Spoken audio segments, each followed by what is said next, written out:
Namaste, welcome to Business Weekend.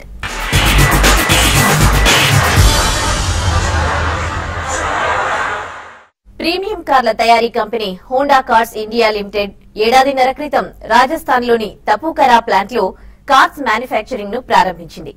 ఈ plant లో Honda తయారు చేసే మోడళ్లు ఏంటి, వాటి కాంపోనెంట్స్ ఎలా తయారు చేశారు, కార్ పార్ట్స్ అసెంబ్లింగ్ ప్రాసెస్ వంటి విశేషాలు హోండా తపుకరా ప్లాంట్ నుంచి ఎక్స్క్లూజివ్ గా టీవీ5 అందిస్తోంది.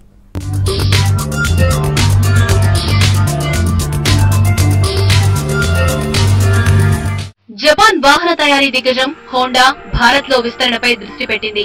1997లో ఉత్తరప్రదేశ్ లోని గ్రేటర్ నోయిడాలో 150 ఎకరాల్లో ఫస్ట్ ప్లాంట్ తో ప్రస్థానాన్ని ప్రారంభించిన ఈ కంపెనీ 2008లో రాజస్థాన్ లోని 610 ఎకరాల్లో తపుకరాలో మరో ప్లాంట్ ను నిర్మించింది. గతేడాది ఫిబ్రవరిలో హోండా ప్రీమియం కార్ల తయారీని ఈ ప్లాంట్ లో ప్రారంభించారు. ఈ మ్యానుఫ్యాక్చరింగ్ యూనిట్ లో తయారయ్యే ఇంజిన్ కాంపోనెంట్స్ విదేశాలకు సైతం ఎగుమతి చేస్తున్నారు. హోండా కార్ల తయారీలో ప్రధానంగా 5 స్టేజ్లున్నాయి. మొదటిగా ఫోర్జింగ్. ఇక్కడ ఇంజిన్ కాంపోనెంట్స్ తయారీ ఉంటుంది. క్రిటికల్ ఇంజిన్ పార్ట్స్ ను ఇక్కడ తయారు చేస్తారు.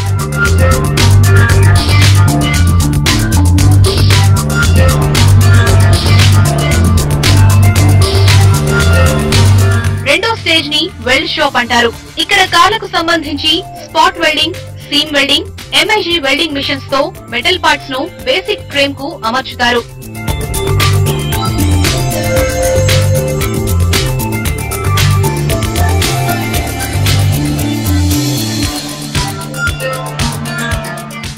ఇక తరువాత స్టేజ్ ని ప్రెస్ కాంపోనెంట్ అంటారు.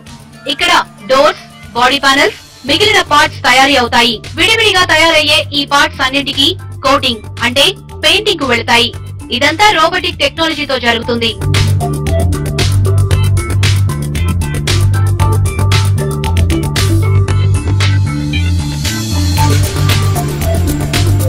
ఇలా పెయింటింగ్ తో రెడీ అయిన పార్ట్స్ అన్ని కలిసి అసెంబ్లింగ్ యూనిట్ కు చేరుతాయి.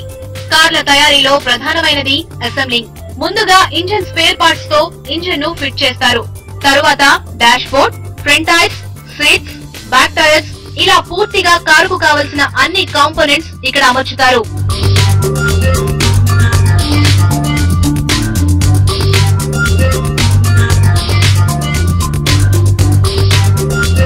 అసెంబ్లింగ్ పూర్తయిన తర్వాత బయటకొచ్చిన కార్లు మాన్యువల్ టెస్టింగ్ కు వెళ్తాయి. దీన్నే ఎండ్ ప్రాసెస్ అంటారు. This plant is constructed in an area of 410 acres and we have a completely integrated plant starting from press shop to welding, painting, and this is the assembly line that you are seeing right here. This assembly line is again divided into various zones, like we cater for the wiring zone wherein all the wirings and harnesses are fitted, the interior zone wherein the carpets and floors or roof liners are fitted. Then we have the chassis zone, engine docking takes place, and finally we are seeing this car coming up here in the exterior zone wherein the final fitment of steerings, handles, wheels and bumpers is done. And then we have an extensive setup for checking up the quality issues. At end of every zone we have a dedicated quality inspection station so that no man mistake can ever pass through us and reach the customer. Then finally the car goes into the vehicle quality department and that department does a dynamic and static check for every car. It's a 100% inspection. All those cars which qualify our stringent quality parameters are then passed on to the sales department for selling to the commercial department. సరాసరి ప్రతి 2 నిమిషాలకు ఈ plant నుంచి ఒక car ready అయి బయటకు వస్తుంది. రోజుకు 450 కార్లు ఇక్కడ తయారవుతాయి. ఫస్ట్ షిఫ్ట్ లో 225 హోండా సిటీ కార్లు, రెండో షిఫ్ట్ లో మరో 225 అమేజ్ కార్ల తయారీ జరుగుతోంది. హోండా రాజస్థాన్ లోని తపుకరాలో ఇప్పటి వరకు 3000 కోట్ల రూపాయలు పెట్టుబడి పెట్టింది. ప్రస్తుతం మరో 380 కోట్లను ఇన్వెస్ట్ చేస్తున్నట్లు HCIL ప్రకటించింది. ప్రస్తుతం ఏటా 1,20,000 కార్లు తయారీ చేస్తున్న హోండా విస్తరణ ద్వారా మరో 60,000 యూనిట్ల ఉత్పత్తికి ప్లాన్ చేస్తోంది. ఈ అదనపు ఉత్పత్తి సామర్థ్యాన్ని 2016 జూన్ లోగా అందుబాటులోకి తీసుకొచ్చి మొత్తం 1,80,000 కార్ల కెపాసిటీకి పెంచాలని సంస్థ భావిస్తోంది. We started the plant in 2008. In phase 1 we focused on manufacturing components, mainly engine components and body panels. Then phase 2 was in the year 2014 when we started car assembly as well. So it's a backward integrated plant. So we have a current production capacity of 1.2 lakh cars per year, and we are investing another 380 crore rupees in Tapukara plant to expand the car production capacity by another 60,000 units. That means by summer of 2016, we should have a capacity of 1.8 lakh units per annum. Since the time we started, Honda has invested over 7,200 crores in its car plants, and of this 7,200 crores, about 3,000 crores have been invested in Tapukara in the past couple of years, mostly for the car assembly plant there. ఇక premium కార్ల తయారీలో అగ్రగామిగా ఉన్న Honda cars గత April నుంచి August చివరి నాటికి అంటే 5 నెలల్లో 78,708 కార్లను విక్రయించింది. ఒక్క ఆగస్టు నెలలోనే 15,655 కార్లను అమ్మినట్లు కంపెనీ తెలిపింది. ప్రస్తుతం 166 నగరాల్లో 250 డీలర్షిప్లున్నాయని, ఈ ఆర్థిక సంవత్సరం చివరి నాటికి డీలర్ నెట్వర్క్ ను 300కు పెంచాలనే లక్ష్యంగా పనిచేస్తున్నామని Honda cars senior vice president Gyaneshwar Sen తెలియజేశారు.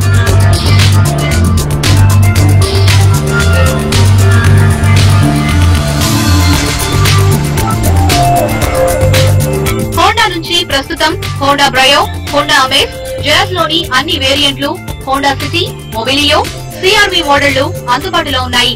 అయితే అన్నింటిలోకి హోండా సిటీకి ఉన్న క్రేజ్ మాత్రం అంతా ఇంతా కాదు. సేల్స్ లో అగ్రతాంబూలం Honda సిటీదే.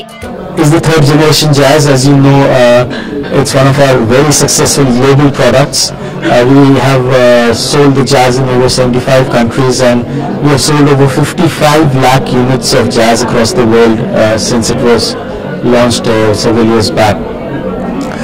So we have launched the latest Jazz, the third generation Jazz, in petrol and diesel on 8th of July 2015, exactly 2 months back. And we have received a great response from the market. We have sold almost 15,000 units within this short span of time. People have really appreciated its very stylish looks, the best-in-class interior space for passengers and luggage, best-in-class fuel efficiency, many modern features, and of course its quality. Past 3 years, Honda has grown very well from a level of less than 60,000 units per annum. Last year we sold 1.89 lakh units, and there are several reasons why we have been able to do this. One is of course launch of many new models and launch of the latest diesel technology. In addition to this, we have also expanded our network very rapidly. As of today, we have 250 dealerships facilities in 166 cities, and we are expanding rapidly. In fact, we are adding, on an average, one dealership every week, and by end of this financial year we should have around 300 facilities. So export, of course we export components and cars. Last year we exported components worth almost 700 crore rupees to various parts of the world, and this year we expect to export over 1,000 crore rupees worth of components. In addition to this, we also export cars. For example, this year we plan to export somewhere between 5,000 and 6,000 cars, mostly to South Africa and also to our neighboring countries. Rajasthan లోని Honda తపుకరా plant పచ్చదనానికి ప్రాముఖ్యతనిస్తూ పర్యావరణ సహితంగా నిర్మాణం జరుపుకొని మొత్తం 6,000 మందికి పైగా ఉపాధిని కల్పిస్తోంది. ఈ ప్లాంట్ లో ఉపయోగించిన అధునాతన పరికరాలతో 10% విద్యుత్ ఆదా అవుతుంది. అలాగే ప్లాంట్ కు కావలసిన 97% నీటిని రెయిన్ హార్వెస్టింగ్ ద్వారా సమకూర్చుకోవడం ఎంతో అభినందనీయం.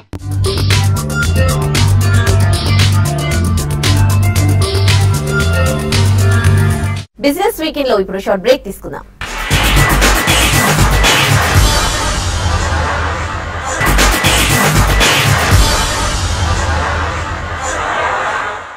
Welcome back to business weekend.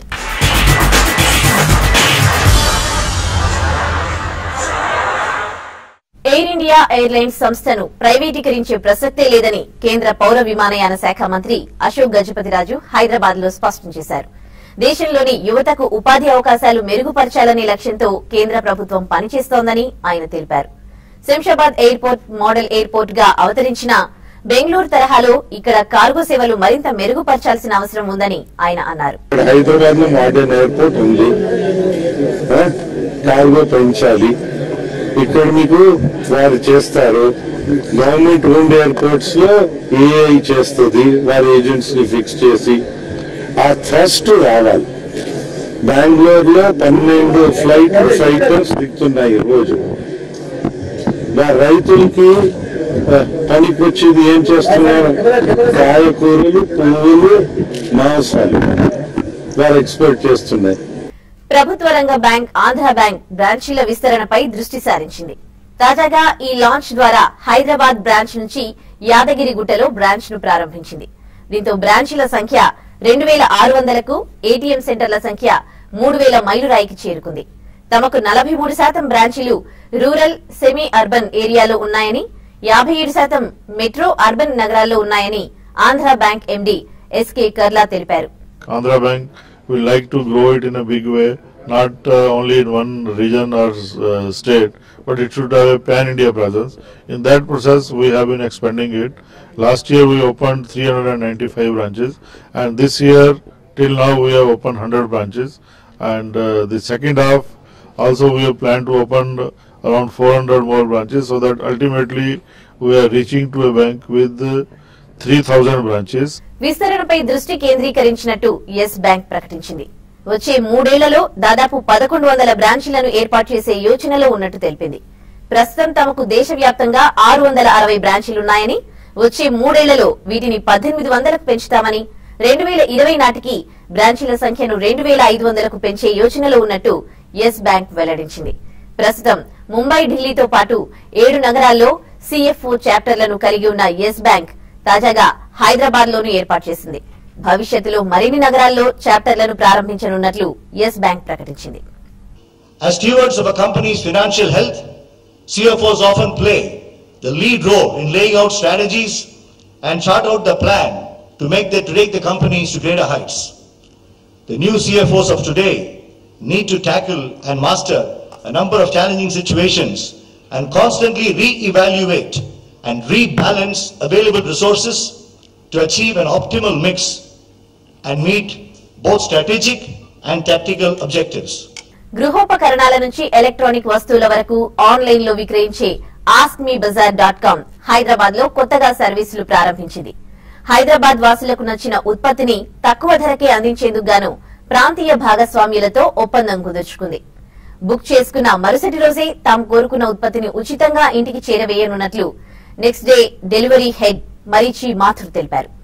Objective ये है कि प्रोडक्ट किसी और सिटी से नहीं आएगा, लोकल सेलर से आएगा, लोकल बायर्स के ऑर्डर्स होंगे, लोकल सेलर्स के प्रोडक्ट लिस्टेड होंगे, लोकल सेलर्स से हमें क्या प्रोडक्ट्स बेचने हैं वो मिलेंगे, प्राइसेस मिलेंगी उनसे, वो प्रोडक्ट्स और प्राइसेस पर हम आपके हैदराबाद के स्पेसिफिक पेज पे, तो सिर्फ हैदराबाद के लिए क्रिएटेड है, उस स्पेसिफिक पेज पे लिस्ट होगा.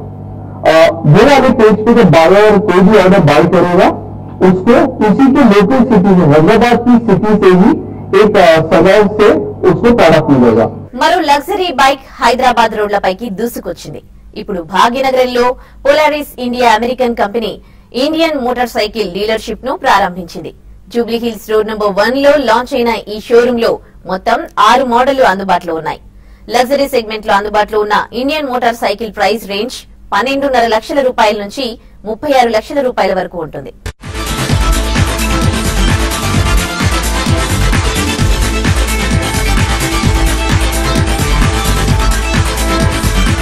See, these bikes are made internationally, and Indian terrain is one place where I think these bikes will be very well suited because they have all the comforts which are required, even if the road conditions are bad. We have bikes which are ranging from about 12.5 lakhs ex-showroom to 35 lakhs ex-showroom, and six bikes, and they come from a fully built unit in United States. Hyderabad market లోకి మరో కొత్త కార్ను Maruti Suzuki విడుదల చేసింది. సరికొత్త ఫీచర్లతో తయారైన సియా smart hybrid కార్ను బేగంపేటలోని Varun Motors లో ఆవిష్కరించారు. లీటర్ కు 28.09 కిలోమీటర్ల మైలేజ్ నిచ్చే ఈ కారు ప్రారంభ ధర 8,61,000 రూపాయలు. డీజిల్ కార్ లోపల హైయెస్ట్ మైలేజ్ ఇచ్చే కారు సియాజ్. దాంట్లోనూ ఈ న్యూ టెక్నాలజీ ఏదైతే ఉందో స్మార్ట్ హైబ్రిడ్ టెక్నాలజీ తోటి ఇండియా వాళ్ళు ఇది లాంచ్ చేశారు. దీంట్లో హైబ్రిడ్ లోపల స్మార్ట్ హైబ్రిడ్ అని చెప్పి, మైల్డ్ అని చెప్పి, ఫుల్ హైబ్రిడ్ ఉన్నాయి దీని లోపల. ఫుల్ హైబ్రిడ్ కార్స్ ఏవైతే ఉన్నాయో ఇస్ టూ ఎక్స్పెన్సివ్ అనమాట. ఇండియాలో లాంచ్ చేసిన కార్ కంపెనీలు ఏవైతే అంత సక్సెస్ఫుల్ లేదు. కానీ ఈ స్మార్ట్ హైబ్రిడ్ ఏదైతే ఉందో కస్టమర్లకి అందుబాటు ధరలో ఉంది. తీవ్ర ఒడిదుడుకుల మధ్య ఈ వారం స్టాక్ మార్కెట్లు లాభాలను ఆర్జించాయి. వారం మొత్తం మీద సెన్సెక్స్ 408 పాయింట్లు, నిఫ్టీ 134 పాయింట్లు లాభపడ్డాయి. ఈ వారం నిఫ్టీ ప్రధాన షేర్లలో DLF 6.9%, Tata motors 6.7%, Tata steel 6.4%, Maruti Suzuki 6.3%, Tata power 5.3% లాభపడగా Hindustan Unilever 4.2%, coal India 3.9%, Lupin 2.7%, HCL technologies 2.1%, Ambuja cement 2.1% నష్టపోయాయి. ఇక వచ్చే వారం యుఎస్ ఫెడ్ మీటింగ్ ఉండడం, ఆ సమావేశంలో తీసుకుపోయే నిర్ణయాలే మార్కెట్లపై ప్రభావం చూపే అవకాశాలున్నాయని మార్కెట్ వర్గాలు అభిప్రాయపడుతున్నాయి. ఇక ఈ వారం స్టాక్ మార్కెట్లపై విశ్లేషణ, అలాగే వచ్చే వారం ఏ స్టాక్స్ ను కొనుగోలు చేయాలనే అంశంపై మార్కెట్ అనలిస్ట్ కుటుంబరావు గారి విశ్లేషణను ఇప్పుడు చూద్దాం. నెక్స్ట్ ఫ్యూ డేస్ లో అన్నమాట వన్స్ యుఎస్ ఫెడ్ మీట్ అయిపోయిన తర్వాత మార్కెట్స్ కొంచెం రిలీఫ్ చెందొచ్చని చెప్పేసి అనుకుంటున్నాం. ఇటు ఇండెక్స్ టెక్నికల్స్ చూస్తే కనుక క్లియర్ గా గత వారం 14 వీక్ లోస్ దగ్గర నుంచి అంటే 14 నెలల కనిష్ట స్థాయి నుంచి అనమాట డ్రామాటిక్ గా కాస్త పెరగటం చూసామన్నమాట. కానీ ఈ ర్యాలీ సస్టైనబిలిటీ అనేది అనమాట కీ టెక్నికల్స్ పైన ఉంటుంది. ఆన్ అప్ సైడ్ అనమాట 7850 లెవెల్ పైన నిఫ్టీ కంటిన్యూస్ గా నిలబడగలిగితే మోర్ దాన్ 2 సెషన్స్ మేబీ తిరిగి 8000 లెవెల్ కూడా అధిగమించి స్టేబుల్ అవుతుందని చెప్పేసి అని అనుకోవచ్చు. ఆ లెవెల్ క్రాస్ అవ్వలేకపోతే మాత్రం ఆన్ డౌన్ సైడ్ అనమాట క్లియర్లీ 7650 స్ట్రాంగ్ సపోర్ట్ జోన్ అదంటూ బ్రీచ్ అయ్యి 2 రోజుల కింద క్లోజ్ అయితే కనుక లాస్ట్ వీక్ లోస్ ఏవైతే 14 మంత్ లోస్ ఉన్నాయో అవి మళ్ళీ తిరిగి టెస్ట్ చేసి ఇంకా కిందకి వెళ్ళే పాసిబిలిటీని కూడా రూల్ అవుట్ చేయాలి. బిఎస్సి సెన్సెక్స్ కూడా చూస్తున్నాం అనమాట 26,000 మార్క్కి చెరువుగా రావటమే బాగా సెల్లింగ్ ప్రెషర్ రావచ్చు. ఆ లెవెల్ క్రాస్ అయితేనే maybe another 300 to 400 points rally వస్తుందని చెప్పేసి అని అనుకుంటున్నాను. ఆన్ డౌన్ సైడ్ కూడా అనమాట క్లోజర్ టు 25,200 250 బ్యాండ్లో అనమాట స్ట్రాంగ్ సపోర్ట్ ఉంది బిఎస్సి సెన్సెక్స్కి. కొన్ని stocks buy on declines suggest చేస్తున్నాం. ఆ స్టాక్స్ అనమాట Tata Steel, Tata Motors, Tata Power, Maruti Suzuki, Wockhardt, JSW energy, Yes Bank, Kotak Mahindra bank. అదేవిధంగా కొన్ని స్టాక్స్ వీక్నెస్ చూపిస్తున్నాయి. ఈ ర్యాలీస్లో ఫ్రెష్గా షార్ట్ సెల్లింగ్ అటెంప్ట్ చేయొచ్చు. ఆ stocks Bharti tele, Sun TV, Hindustan Unilever, Motherson Sumi, Adani enterprises, HCL tech, Allahabad bank. ఇటు స్పెసిఫిక్ స్టాక్స్కి వస్తే కనుక క్లియర్లీ 2 స్టాక్స్ అనమాట రికమెండ్ చేస్తున్నాం. ఒక స్టాక్ అనమాట Seshasayee paper and boards limited, south ఇండియాలో one of the stronger paper manufacturers అనమాట. And steady performance year on year చూపిస్తున్న కంపెనీ. ఎందుకంటే పేపర్ ఇండస్ట్రీలో చాలా కంపెనీలు నష్టాలు చూపిస్తున్నా షేష్ సాయి మాత్రం స్టడీ పెర్ఫార్మెన్స్ చూపించగలిగింది. ఈ company both printing and writing పేపర్స్లో అనమాట మంచి బ్రాండ్స్ కూడా క్రియేట్ చేసుకున్నారు. Like colours print, S print, print plus ఇలాంటివన్నీ కూడా అనమాట ఈ కంపెనీ బ్రాండ్స్ అనమాట మంచి పాపులారిటీ కూడా గెయిన్ అయింది. స్టడీ మీడియం టర్మ్ రిటర్న్స్ కనమాట ఈ స్టాక్ని బై చేయమని చెప్పేసి రికమెండ్ చేస్తున్నాం. స్టడీగా వాల్యూమ్స్ కూడా ఇంప్రూవ్ అవుతుంది ఈ స్టాక్లో. అదర్ స్టాక్ రికమెండ్ చేస్తుంది కేశవరామ్ ఇండస్ట్రీస్ లిమిటెడ్ అనమాట.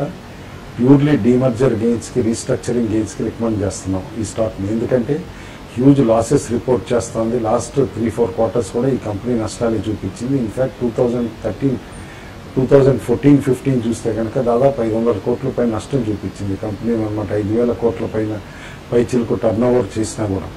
డైవర్సిఫైడ్ కంపెనీ ఇది. టైర్స్లో ఉంది, సిమెంట్స్లో ఉంది, యాన్ తయారు చేస్తుంది, ప్లస్ అనమాట సెలోఫోన్ పేపర్స్ అలాంటివి కూడా తయారు చేసే కంపెనీ. ప్లస్ కెమికల్స్ కూడా సల్ఫైడ్ బేస్డ్ కెమికల్స్ కూడా చేస్తుంది.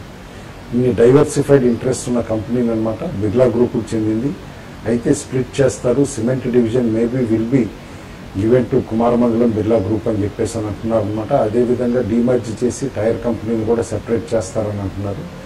ఇఫ్ ఎట్ ఆల్ డీమర్జర్ అంటూ చేస్తే కనుక వాల్యూ అన్లాక్ అయ్యి డిఫరెంట్ పార్ట్స్ కూడా అనమాట పెరిగే పాసిబిలిటీ కనిపిస్తుంది. అందుకని ఈ స్టాక్ లాస్ మేకింగ్ అయినా సరే ఈ కంపెనీ రికమెండ్ చేస్తున్నాం. ఇవి ఈ వారం బిజినెస్ వీకెండ్ విశేషాలు. వచ్చే వారం మరిన్ని బిజినెస్ వార్తలతో మళ్ళీ కలుద్దాం.